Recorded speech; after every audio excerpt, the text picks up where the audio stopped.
How to replace a Human Touch WholeBody 7.1 or 8.0 remote. You will need a Phillips head screwdriver. Be sure to save all removed parts for reassembly. To get started, power off the chair, then unplug it. Next, pull up on the backrest release lever, then tip the backrest forward onto the chair seat. Now, remove the 2 screws that secure the remote control bracket to the power panel. Pull the remote cables out of the backrest, then disconnect the connectors. Make sure the connectors do not fall into the backrest. You can now remove the remote from the chair. To install the new remote, connect the remote connectors to the corresponding connectors from the chair.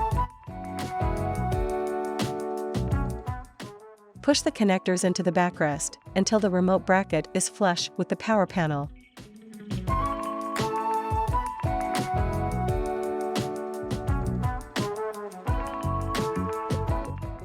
Replace the 2 screws to secure the remote bracket to the power panel.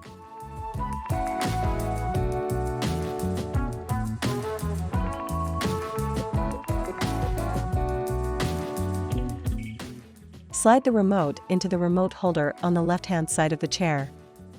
Finally, plug in the chair. Power it on. Then confirm that the chair is working properly.